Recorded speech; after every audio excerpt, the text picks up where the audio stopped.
Well, hi, everybody, and welcome to Kinnick Stadium. And oh my, what an emotional charged place this is today. What with Hayden Fry going for his 200th career victory and 24 senior Hawkeyes playing their final regular season game for the black and gold. Not to mention Minnesota's in town, and they've certainly been tough on Iowa the last 3 or 4 years. And not to mention the possibility of a bowl game should Iowa win this game. So let's get underway. The Hawkeyes take the kickoff. Let's go to 2nd and 10. Cedric Shaw goes over the left side, and he'll pick up 6. Make it 3rd and 4. Paul Burmeister playing his last game, firing to Scott Slutzker, and he also picks up 6 and a first. 3 plays later, the Hawkeyes face 3rd and 11. Burmeister long to Willie Guy, and Willie pulls it in and gains 37. 2 plays later, 2nd and 8 from the Minnesota 21. Kent Call gets the call, but he loses 2. 2 plays later, 4th and 10, 40-yard field goal try by Romano is no good. So the score remains Minnesota nothing and Iowa nothing, as Hayden Fry gives Todd Romano a few lessons. Let's go to 2nd and 6. Ecker, quarterbacking for Minnesota. He hits Darkins, good for a gain of 4. 3rd and 2 from the 31.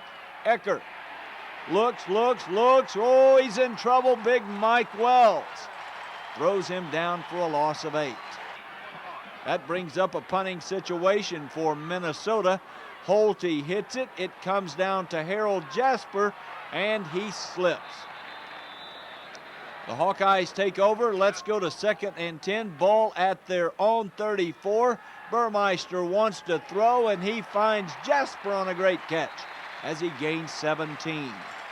2 plays later, 2nd and 8 from the 47. Burmeister throwing again to Jasper. He makes a nice move and picks up 9. 2 plays further into the drive, 2nd and 7. Burmeister wants to throw. Now he's in trouble. He dives and loses 7. That brings up a punting situation 2 plays later. Nick Gallery in, and boy, did he boom the ball all day long. This one 42 yards into the end zone. Minnesota takes over 1st and 10 from their own 20. Carter gets the call, goes around the right end, but there is Matt Hilliard pulling him down after a gain of 1. 2 plays later, it is 3rd and 9. Ecker back to pass, slips, now sets, throws. Garrison pulls it in, gains 13, and Jason Olenzak with the tackle. 3 plays later in the drive, 3rd and 10 from the 34. Ecker wants to throw for early. It's tipped, caught by Rogers. He's slammed down and loses 5. That brings on the punting unit for Minnesota. The Golden Gophers hit it away. It comes down to Harold Jasper on the fair catch, 32-yard punt. Let's go to 2nd and 6 from the 43. Burmeister again under heavy pressure, and he loses 6. Paul said that he got caught up in some of the emotion early in the game before he settled down. He does a great job. This is 3rd and 12. Burmeister to call, and he gains 15 and a first down. 2 plays later, 2nd and 10 from the 48. Cedric Shaw over the left guard, and he gains 7. Make it 3rd and 3. Ball at the Minnesota 41. Burmeister, swing pass to Shaw, and he's over the 40. Tries to get to the 45, steps out of bounds, he gains 5, and Minnesota face mask against Minnesota, and personal foul against Minnesota. The ball moves all the way to the 10. Make it 1st and 10 from that point. Terry on the reverse, gets a nice block. 15, 10, breaks a tackle, 5, touchdown. The Hawkeyes draw first blood. They go 61 yards in 7 plays. It took 2 minutes and 51 seconds, and it is Iowa 7, Minnesota nothing. Brian Hurley with the short steps, kicks off, and it goes through and into the end zone for the touchback. The Gophers take over, 1st and 10 at the 20. Ecker wants to throw. Looks, finds Rios, and the big guy runs down the sideline and gains 17.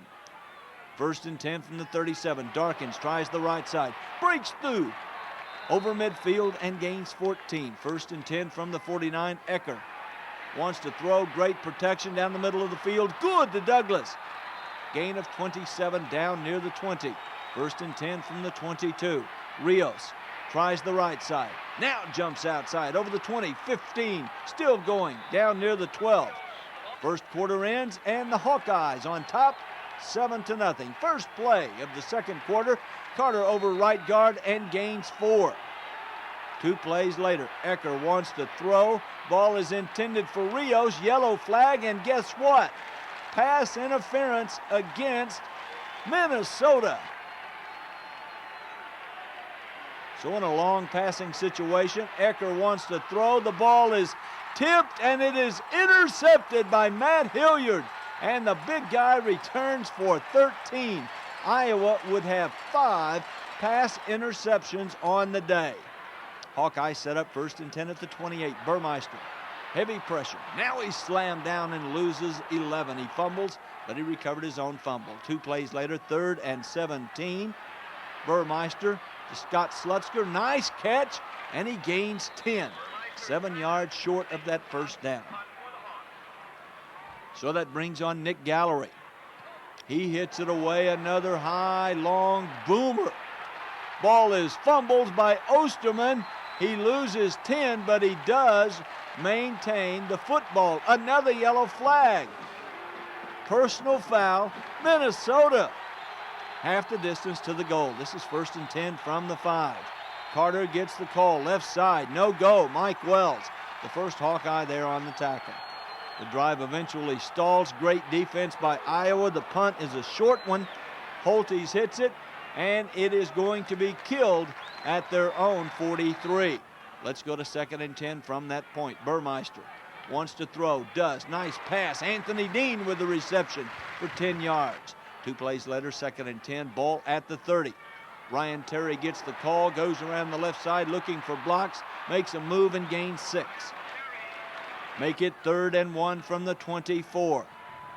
Terry again gets the call around the left side, and he gains 3. However, Iowa was penalized for holding. The drive stalls. Todd Romano tries the field goal attempt one more time. It is up, and it hit the crossbar. No good.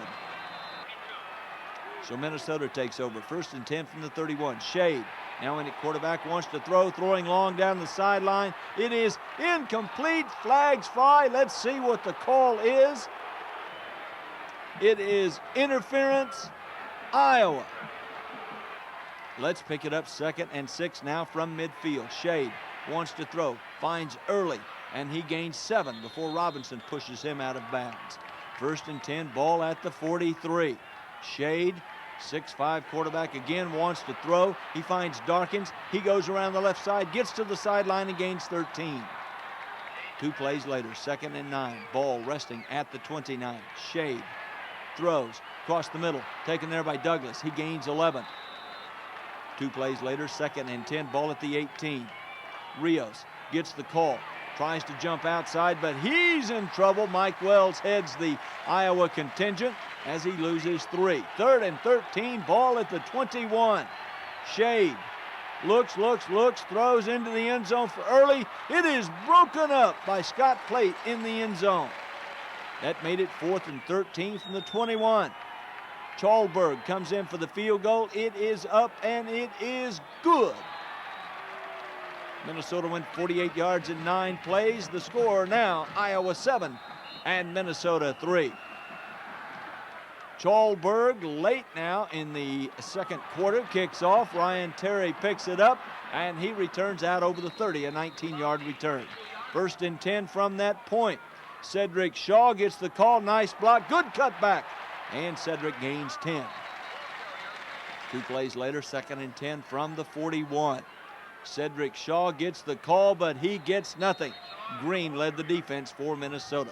3rd and 10 from the 41. Burmeister wants to throw, steps up, now runs, now throws. Ball is just incomplete, intended for Anthony Dean. That brings on Nick Gallery, and once again he hits a booming punt. And with the return, that will bring the first half to a close. Iowa over Minnesota 7-3.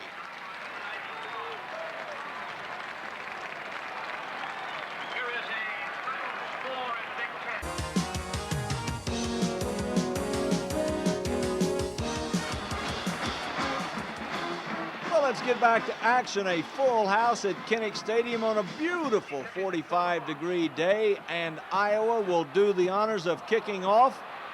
Hurley kicks it, Tangent receives it, he brings it back 7. First and 10, Minnesota trailing by 4 at their own 42. Ecker wants to throw, finds Darkins, and the big guy's gonna gain 10.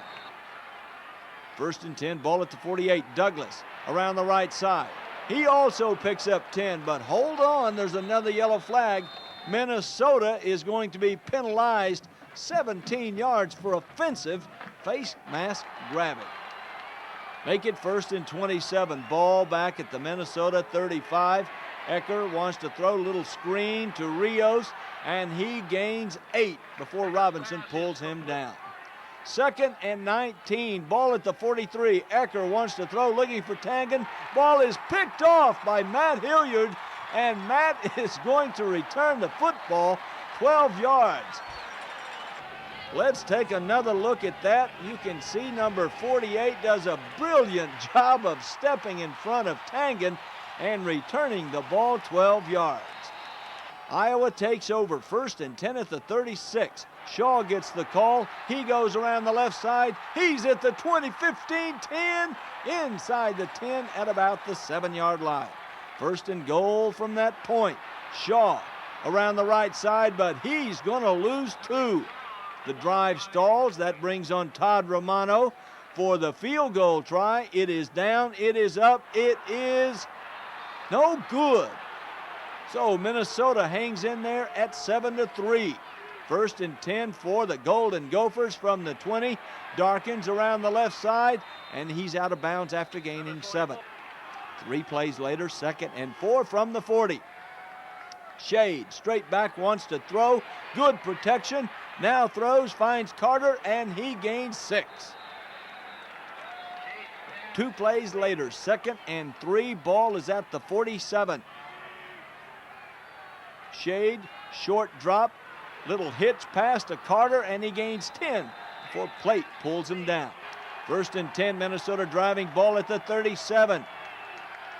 Shade again wants to throw. Finds Douglas, and Douglas is inside the 30, down at the 25 after a gain of 12. 3 plays later, third and 10, ball's at the 25. Shade, he's blasted. Ball is free. It is picked up by Chris Webb, and Big Chris is off to the races. He returns it 16 yards. You will see the Hawkeyes were on the blitz. Shade was blasted from the backside, and there's Chris Webb running straight up the field. Return of 16 yards. First and 10 for the Hawkeyes. Ball is at the 45. Emotions are evident. Burmeister wants to throw. Now he's in trouble. Sacked for a loss of 10. 2 plays later, third and 16. Burmeister swings to Ryan Terry, but he's in worlds of trouble, and he loses 7. When in doubt, put the ball in the hands of Nick Gallery, and he hits a rocket. 57 yards into the end zone for the touchback. First and 10, Minnesota from their own 20. Darkins gets the handoff, finds a nice hole. He's across the 30, up near the 34 after gaining 14. First and 10, ball at the 34. Rios gets the call, but he gets a lot of Parker Wildman for no gain. 3 plays later, third and 5 from the 39. Shade throws. Ball is intercepted by Jason Henlon. And Jason's inside the 40, 35, and he returns it 15 yards. Have another look at that one for you. See that the ball literally goes right off the Minnesota receiver right into the hands of Jason Henlon as he returns for 15 steps. Ball is 1st and 10 at the Minnesota 32-yard line for Iowa. Cliff King gets the call, breaks to the outside, 20, 15, 10, 5, just bumped out of bounds before he can get in for the touchdown. 1st and goal from that point. Give it again to King, and he goes standing up for the touchdown. 32 yards, took 2 plays after the interception. Iowa 14 and Minnesota 3. Hurley again with the knuckleball kickoff. It comes down to Langford, and he brings it back for 10 yards. However, guess what? Minnesota penalized 15 more yards, so they start from their own 14-yard line. Shade passing to Osterman for 7, and then on 2nd and 3, Darkins gets the call on the left side, and he picks up 8 and the 1st down. Let's move now to 2nd and 8. Ball at the 31. Shade wants to throw, finds Rios on a nice catch, a big hit right there, but he gains 18. 3 plays later, 3rd and 6, ball resting at the 47 of Iowa. Shade wants to throw, incomplete, intended for Osterman. That brings up a punting situation, but it's a fake. Hawkeyes and the fake punt do not work as Matt Hilliard stacks him up, and the Hawkeyes take over. 2nd and 9, Burmeister wants to throw, and Scott Slutzker simply drops it. Let's go to 3rd and 9 from the 45. Burmeister straight back, nobody home, and now he runs and gains 1. So the Hawkeyes fail to capitalize again. 4th and 8, Nick Gallery hits a boomer, 40. Let's make it 54 yards into the end zone. Let's go to 2nd and 10, ball at the 20. Shade, straight back, screen pass. Darkins has it, and he is going to gain 6 before he is taken down. 3rd and 4, ball at the 26. Shade, needing short yardage, comes across the middle, finds Douglas. He gains 5 and a 1st down. The 3rd quarter ends, Iowa 14, Minnesota 3. 2nd and 7 now, 1st play, and Shade fumbles. It's recovered by Folks, but the Gophers lose 7. That brings up a punting situation. Ball goes off the side of the foot, and it only goes to the Iowa 28-yard line. Let's go to 3rd down now for Iowa. Burmeister in trouble. Ball is incomplete. And so Nick Gallery comes in one more time. He hits it this time high and 43 yards. It's going to be returned for 7 by Minnesota. Let's go to the 2nd play of their drive from the 33. Shade wants to throw. Ball is intercepted by Mike Wells. 20, 15, 10, 5. Oh my. Big Mike dropping back on the screen pass, intercepted it, took it to the 1. Cliff King says, "This is how you score, Mike." He does. The extra point is good, and oh my, Iowa blows it open, 21-3.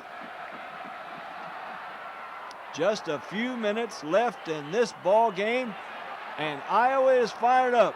Hurley kicks off. Early returns.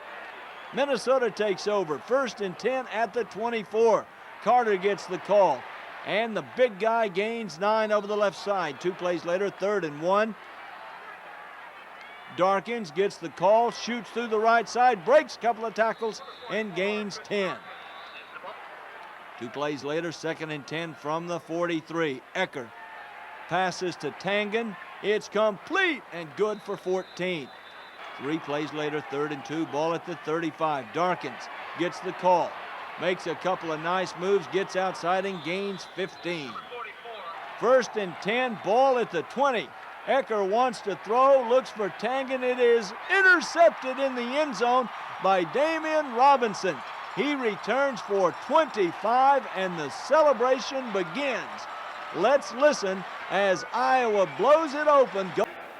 You said that Hayden's bigger than Elvis? Hayden is the man if you are in Iowa. He has given so much to this community not just on the football field, not just to football fans in the state of Iowa, but his own time and effort and energy from everything from the Iowa Special Olympics to the Boy Scouts of America here in the state. He is literally one of the most beloved figures in this state. Had him on my talk show last week, and do you think he still has to work on that Texas accent? He works it hard.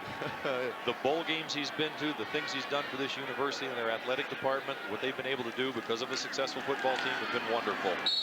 Shaw for a gain of little, if any. A minute 31 still on the clock. Steve Pomone wants more airtime. Minnesota calls timeout. We've seen a lot of Mr. Pomone today. Probably be good in the booth. Probably be good in the booth. They've got more clock problems. They've had those all day long. They're going to try to do some resetting of the clock on the side. But Mike, this emotion that the Iowa Hawkeyes are feeling, you know, and especially the seniors, and you can't overestimate that, because we've done it as if you graduate from your class or anything you give in time and effort to, and you have such a great love for, you feel the void already. You won't. I mean, Monday you get up and you don't have to go to practice, and you don't have to do the sprints, and you don't have to go to the weight room, and you don't have to do all those extra things. And it is so emotional for these guys, and for Minnesota to be on that losing end. The seniors, they want to go out with a great note. Russ Heath, captain. He came to the University of Minnesota as a walk-on, and the phenomenal things that have happened to him. Rob Rogers is one of the best stories I've heard. As we have penalty flags all over the field on another punt, Rob Rogers is a walk-on, gets a scholarship, and finally becomes a captain. Just a phenomenal story. Neil Friedenberg, the 2 injuries. Major surgery on both knees. Hey, Steve's cutting into my time here. Dead ball, illegal procedure on the offense. They snapped the ball prior to the ready for play. Repeat, 4th down. The Steve Pomone Show coming soon to MSC. A weekly presentation during the fall season. The clock should read 1:31. No time should run off the clock. You know, you mentioned Russ Heath, and his daughter was born back during the first game when the season began at Penn State. She's now 3 months old. One thing Russ Heath was saying this week, he wishes he would have cherished each and every moment just a little more along the way. It's a very common feeling for football players in their senior year. The punt to Osterman at his 20. Tries to do a little dance, but he's not going anywhere. Iowa catches up to him at the 24. Some of the other seniors who have had an absolutely great time. You see the sign being carried along. Congratulations, Hayden, on your 200th career victory. 32 years as a head coach down at Southern Methodist University in Dallas, North Texas State University up in Denton, and then in Iowa. Has done so many wonderful things here, as Jim Wacker wants to do for the Gophers, doubling the number of victories they had last year. In one site we're going to see, unfortunately, we're going to get a chance to see here in about 1:23, Mike, Floyd of Rosedale. We haven't talked about him in a few minutes. That's for sure. Osterman hangs on to a tough catch. Oh, Shade hits him right on the money, but into two defenders, and Osterman just hangs on to the football somehow. 3-year letterman Jason Olenzak, another senior from Decorah, Iowa, thought he had the ball popped loose, and he couldn't believe when Aaron held onto that football. Shade still trying to get something on the board here at the Minnesota 39.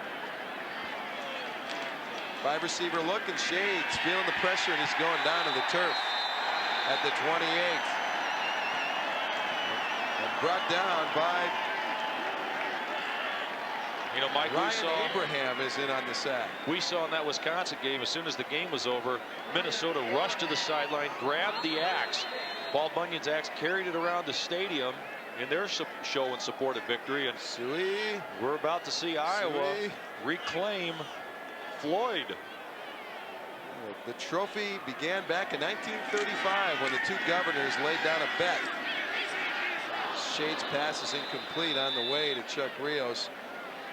Back then they decided to have a running trophy, and that was it. Why a pig, I'm not entirely sure. But since they began that tradition, Minnesota leads in the series 35-21-2. Very likely the trophy case in Iowa City here is going to have a a new member real soon. 28 ticks on the clock. There it's in that box. Floyd's in there. Let her out. Well, folks, the earth is solid. Our camera was just wobbling a little bit. Aaron Osterman again, this time near the midfield stripe at the Minnesota 49. 18 seconds and running on the clock as Minnesota lines up and tries to get another play underway.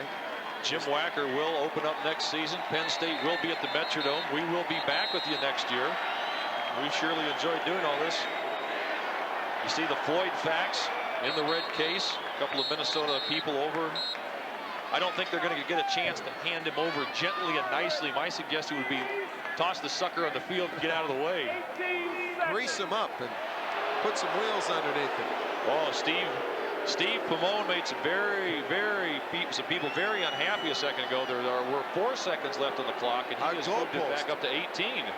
Our goalpost has come down in the Iowa end zone. Didn't seem like any fans were hanging on the goalpost, but that's a dangerous sign. Completed pass out to Osterman for the first down, and if we get a look at it, the goalpost in the Iowa end zone is down. There it is. The goalposts are on hinges.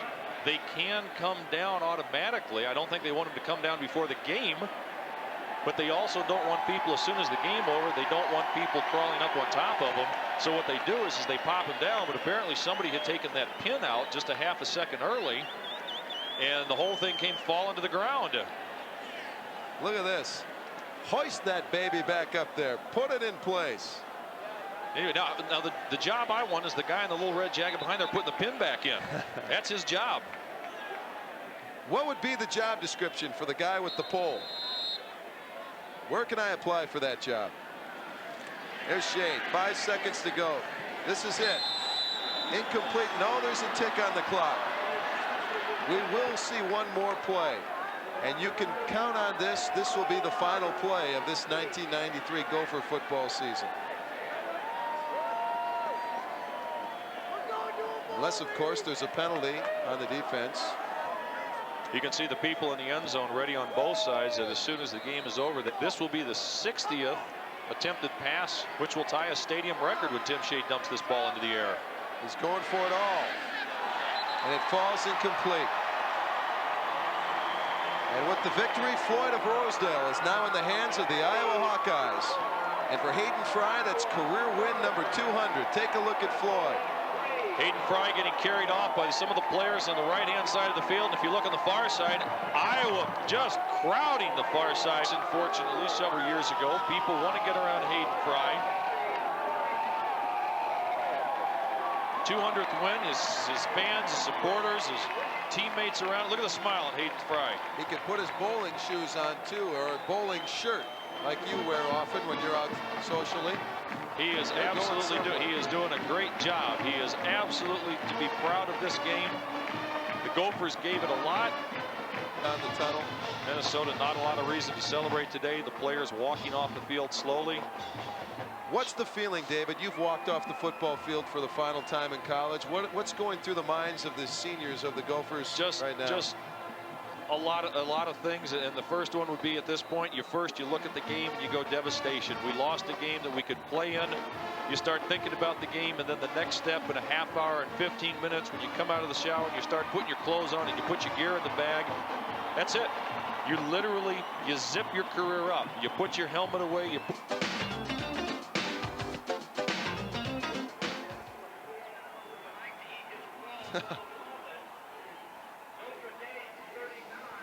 All right. Oh, we go down in the end zone?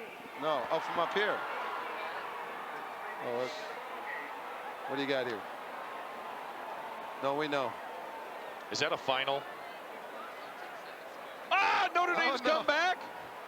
Notre Dame's come back 39-38. 18 seconds left on the clock. Now you want to talk about it. No. I'm kidding. Up high. Got him. He's waving. We got him in the end zone, right under the scoreboard. Yeah, we got him. Get over here, you handsome dog. Yes. Hang on.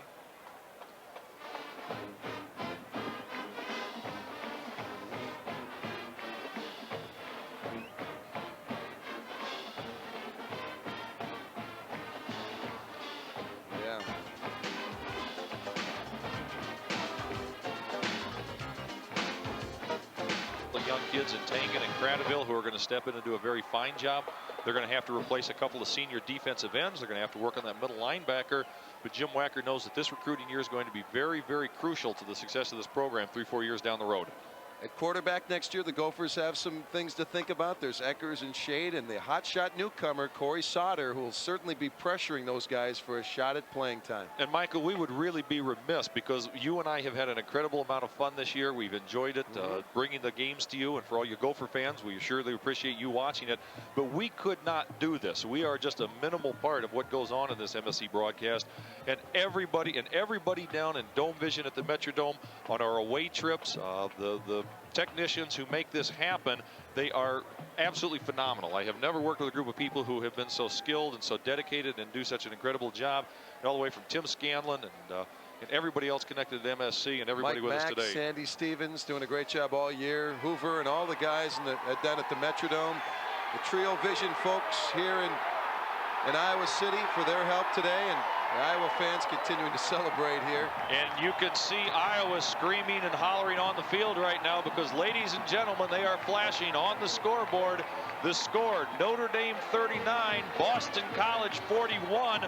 Long live the King. The King is dead. Notre Dame is out of #1. Forget the rematch, folks. Let's go on and find a new national champion. I cannot believe I'm hearing this from you. I'm crying in my beer right now. Greg Breckel has done a phenomenal job as a director, and again, thank you for watching us on MSC. Michael, it's been a treat working with you. We'll get a chance to do this again next year. I certainly hope so. And Gopher basketball coming up here on MSC following this football broadcast. As Iowa celebrates, Minnesota looks ahead to 1994 and a third year under Jim Wacker.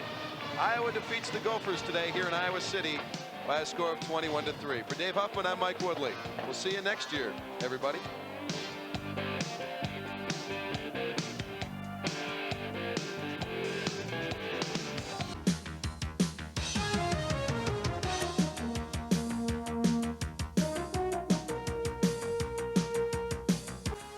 I could tell last night and again this morning that our players probably had more intensity and were more mature in regards to the game than any time since I've been coaching. It was just, it was so evident. And I think we played so hard that we fouled up from time to time, particularly on offense. We were just trying so hard. But when you play that hard on defense, it pays off because you can afford to really be aggressive. And you know, that's one of the most masterful defensive performances I've ever seen. To give a team like Minnesota a field goal, no TDs passing, no rushing TDs. They have a very, very explosive football team and a lot of real fine skilled people. And to hold them to 3 points, that was a great accomplishment. The people that played outstanding games were the whole football team, because they had one thing in mind, is to go out as winners. And for them to lose 5 straight, and then among all of the adversity and the criticism and certain people surrendering, giving up on us, they stayed together. And I really hope that it seems like that's the only way it should happen here in Iowa, after thinking about all the bad things that happened to the people in Iowa with the floods and loss of their crops and things of that nature, that we more or less just followed the example set by the people in Iowa and all up and down the Mississippi River. We didn't do anything special. We just did what we had to do. And because it's evident we're not a real good football team. And we got jumped on early. The schedule of quality teams, particularly on defense, with inexperienced offense, we never could really put it all together. And yet we managed to win 4 games. So that really gives me hope for the future. I wouldn't even attempt to try to tell you how injured we've been this year. We've just been terribly injured, particularly every time we play on artificial turf. As president of the AFCA, I'm going to make a recommendation that the artificial turf, that the next time any university school wears out, that it be mandatory that they have a grass field instead of artificial turf, because it just, we have the stats on it here from infections and bruises and things of that nature. This, thank you, Philip. This little trophy kind of give you an insight as how competent our players were today. They kept reading about, you know, we kept telling them, hey, man, We've won 7 out of the last 11. Don't pay any attention about that. We've lost 3 out of the last 4 junk. It's now 8 out of the last 12. There's certain people that would lead you to believe that we hadn't done all that well against Minnesota. We were even with them, 7-7. And some of you in here don't know too good of math, but I forgive you because you're not too damn smart anyway. These kids are smart. They got the right date on there, November the 20th, for the 200th victory. I guess it would probably cost them a little money if it hadn't happened that way, but they made it happen. And that's what sports is all about, taking the critics and the experts and all those people and tell them to shove it. We did this for the black and gold fans, the people that stayed with us, the people. The most inspirational thing today to me was when the fans stood up and applauded when Paul Burmeister ran off the field late in the game. What a great feeling for that young man to see the fans applaud him coming off. And this is a great moment. You guys don't know how many great coaches, assistant coaches, and players made a contribution for this trophy. And, you know, the first person I think is the good Lord, because I believe in the Lord, and I think that seeing all the coaches that never got 200 victories, that he had an awful lot to do with it. And this trophy represents Bill Brazier as much as it does me. He's been with me 22 or 23 years. Don Patterson's been with me 16 or 17. I'm sure that John O'Hara and Carl Jackson and those people, wherever they are smiling. And it goes on and on. The Chuck Longs, the Larry Stations, and the Matt Rogers, and all the great ones that have been here. So I'm extremely grateful, and I'm proud, and I'm not getting on the news media and so forth, because you really inspire us when you get down on us. And, you know, Mr. Hanson's column this morning, that was the talk of the whole team, you know. That's just rinky-dink. The things, I mean, he scare off the Boy Scouts by being so negative. We know that we lost 5 in a row. We know that we haven't beaten any great teams. We know that. But how about coming back and winning these ball games? How about the effort? How about the class of the kids? You know, sometimes you want to recognize the nice things that go on instead of being so damn negative. But for all of you guys that report it like it is and at least give us the benefit of the doubt, thank you. God bless you. I appreciate it. Oh, yeah, I felt like today's game was the most fun and the biggest game I've been in. I mean, it's just, you know, last time I'll play in Kinnick, and you never know what's going to happen. So it's just been a lot of fun.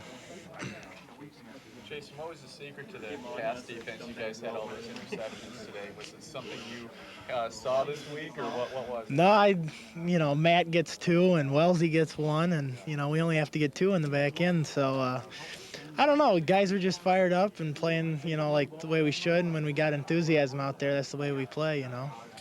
You know, going into the game, Coach Fry didn't talk about, you know, the win at all. For his sake, it was all about, you know, the pig and things like that. So, you know, we had a tough week of practice, and all the seniors, you know, no one missed practice or weight training, things like that, and it really paid off. How was the feeling before the game? Were you confident? Yeah. The last couple of years we played Minnesota, it was, you know, more or less, let's get this thing over. This game, we kind of savored it. It was at Kinnick. And a lot of things were riding on as usual. And, you know, we came after them this year for the first time in like 3 or 4 years instead of getting pounded right off the ball by them. So I think we were emotionally more up than they were. With a 4-game winning streak at the end of the season after 5 straight losses, was there one moment that turned it? Oh, you know, I think just the way we came out against Michigan State and played. You know, we played really tough even though we lost. You know, the Indiana game was terrible for us, our confidence, but then we came back against Michigan State, got beat, but played a lot harder, and knew if we played that hard against the last 4 or 5 opponents, you know, we'd be in the games, and that's what we did. I got it. I was just reading a screen. I mean, we practice it all the time. The guy threw it, and I caught it, and that wasn't a big deal. I was running, and I got down to like the 3-yard line. I saw the quarterback coming to hit me, and I just figured I never run the ball before, so I was just going to run through him. You ran like a fullback. Yeah, I thought I just could run through him because he's a little guy, but I dove, and I kind of crashed like a jumbo jet. I thought I was going to go over the line, but I didn't, but it was pretty fun. Yeah, it was really weird knowing that it was going to be the last time I was going to be out there. I think maybe I got caught up thinking about that a little too much, but the bottom line is we won. no matter what. Handily, 21-3. That's a pretty good licking. That's right, and to do it against a team that took so much away from us last year really adds to how much it means. Any talk about a bowl among the players? Really, there hasn't been much. I mean, all we can do is speculate, like you guys. We took care of our part. We had a winning season, and the rest of it isn't up to us.